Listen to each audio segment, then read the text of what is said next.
दोस्तों, आज मैं आप सब लोगों को एक ऐसी कहानी सुनाने जा रही हूँ जो आप लोगों को दिल दहला देने वाली एक सच्ची हॉरर कहानी है। यह कहानी बहुत दिलचस्प मजेदार हॉरर है। आप सब लोग लास्ट तक कहानी जरूर सुनिएगा। आप लोगों को बहुत मजा आएगा। तो शुरू करते हैं आज की कहानी।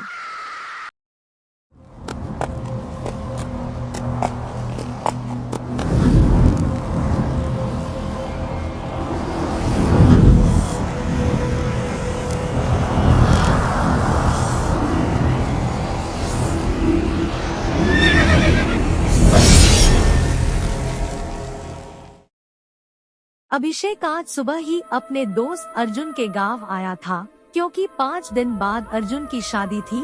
अभिषेक सुबह से अर्जुन के घर बैठे बैठे बोर हो रहा था, तो उसने अर्जुन से कहा, यार मैं कब से यहाँ बैठा हूँ, तुम मुझे अपने गांव में टहलने तो जाने दे। तभी अर्जुन कहता है, ठीक है मैं भी तुम्हारे साथ चलता हूँ। तभी अर्जुन की माँ उन दोनों को घर से बाहर जाते देखकर कहती है, तुम दोनों कहाँ जा रहे हो? यह सुनकर अर्जुन कहता है, कहीं नहीं माँ, बस अभिषेक को हमारा गांव देखने ले जा रहा हूँ। अर्जुन की माँ ने कहा, ठीक है, लेकिन रात होने से पहले वापस आ जाना। तुम हमारे गांव के बारे में तो जानते ही हो। अर्जुन ने कहा, हाँ माँ मुझे पता है। यह कहकर अर्जुन अभिषेक को गांव दिखाने ले जाता है। गांव बहुत बड़ा और सुंदर था। गांव में चहल पहल भी थी। अभिषेक को गांव में घूमने में मजा आने लगा। जब दोनों चल रहे होते हैं तो अर्जुन की माँ का फोन आता है। माँ से बात करके वह अभिषेक से कहता है कि भाई तुम गांव में घूमो, मुझे घर पर कुछ काम है, इसलिए मैं घर वापस जा रहा हूँ और तुम भी रात होने से पहले घर आ जाना। यह कहकर अर्जुन अपने घर जाने लगता है और अभिषेक घूमने चला जाता है। गांव में अभिषेक घूमते फिरते बहुत दूर निकल जाता है। अब थोड़ा अंधेरा भी हो रहा था, इसलिए अभिषेक घर वापस जाने का फैसला करता है, लेकिन वह रास्ता भूल जाता है। इसलिए वह अर्जुन को बुलाने के लिए जेब से मोबाइल निकालता है, लेकिन मोबाइल में बैटरी बहुत कम थी। यार बात करने के बाद अगर फोन स्विच ऑफ हो जाए तो अच्छा है। यह कहकर वो अर्जुन को फोन लगाता है और जैसे ही अर्जुन फोन उठाता है और गुस्से में कहता है, अरे यार तुम अब भी गांव में घूम रहे हो, इतनी रात को घूमना अच्छा नहीं है। अभिषेक जवाब देते हुए कहते हैं, भाई आप पहले मेरी बात तो सुन लीजिए, मैं यहाँ हूँ। वहीं अभिषेक का फोन स्विच ऑफ हो जाता है। अब क्या करें? अभिषेक चिंतित हो जाता है, लेकिन धीरे धीरे आगे बढ़ने का फैसला करता है और सोचता है कि आगे जाकर किसी से पूछ लूंगा, लेकिन आसपास कोई नहीं दिखता। इस बात से अभिषेक बहुत हैरान हो जाता है, क्योंकि कुछ समय पहले गांव में काफी चहल पहल थी और अब पूरा गांव खामोश था। अभिषेक इधर उधर भटकता है, लेकिन अर्जुन के घर का रास्ता नहीं खोज पाता। 3 घंटे ऐसे ही निकल गए। अब वह थक चुका था। तभी उसकी नजर सामने खड़ी लड़की पर पड़ती है। वह दुल्हन की तरह सजी हुई थी और अभिषेक को देखकर मुस्कुरा रही थी।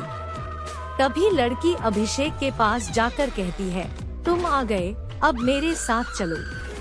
अभिषेक को कुछ समझ नहीं आ रहा था। वह पागलों की तरह उसके साथ जा रहा था। कुछ देर बाद लड़की अभिषेक को सहरा बांध देती है और फिर उसे एक गड्ढे के पास ले जाती है। गड्ढे के अंदर का नजारा देखकर अभिषेक के पसीने छूट जाते हैं। उसका शरीर कांपने लगता है, क्योंकि गड्ढे में कुछ लड़कों के कटे हुए सिर पड़े थे और दाईं ओर एक कपड़े पहने हुए एक दूल्हा पड़ा हुआ था। अभिषेक में अचानक हिम्मत आ गई और वह दौड़ने लगा और तभी वही अचानक रुक गया, क्योंकि उसने देखा कि उसके सामने बिना सिर के कई सारे आदमी खड़े हुए थे। सभी ने शादी के कपड़े पहने हुए थे। शायद ये वही लोग थे जिनके सिर उस गड्ढे में पड़े हुए थे। अभिषेक फिर से उनसे बचने के लिए पीछे की ओर दौड़ा और तभी उसकी सांसें थम गई और उसने देखा कि वही लड़की दुल्हन के कपड़े पहने उसके सामने खड़ी है और वह धीरे धीरे उसके पास आ रही है और कटे हुए सिर वाले सभी लोग भी आ रहे हैं। अभिषेक वहीं खड़ा रह गया। तभी अचानक एक बड़ा सा उजाला हुआ। अभिषेक ने देखा कि जिस खंभे के नीचे वह खड़ा था उस खंभे की लाइट जलने लगी थी। अभिषेक ने देखा कि जब लाइट हुई तो वो लड़की और कटे हुए सिर वाले लोग वहीं खड़े थे। अब अभिषेक भी समझ गया कि बचना है तो उसे वहीं खड़ा रहना पड़ेगा। अभिषेक पूरी रात उस खंभे के नीचे खड़ा रहा और पूरी रात बिताई। सुबह अभिषेक अर्जुन के घर पहुंचा और उसे उसके साथ हुई रात की घटना के बारे में बताया। तभी अर्जुन की मां ने अभिषेक को बताया कि उस दुल्हन का भूत सालों से इस गांव में भटक रहा है। जिस दिन उसकी शादी होनी थी उस दिन उस लड़की को किसी ने मार दिया था और उस दिन से जब भी गांव में शादी होती है तो वह किसी न किसी को मार ही डालती है। तुम इसलिए बच गए क्योंकि जिस खंभे के नीचे तुम खड़े हुए थे उसमें सफेद एलईडी लाइट लगी थी और कहा जाता है कि सफेद रोशनी में कोई भी भूतिया शक्ति अपनी शक्ति का प्रयोग नहीं कर सकती। तो दोस्तों, आप लोगों को मेरी ये वीडियो कैसा लगा? अगर अच्छा लगा तो मेरी इस चैनल को सब्सक्राइब करना मत भूलिएगा। अगर आप लोगों के साथ भी ऐसी कोई घटना घटी हो तो मैं वीडियो की डिस्क्रिप्शन बॉक्स में मेरी व्हाट्सएप नंबर और ईमेल आईडी ही जाकर अपनी कहानी बता सकते हैं।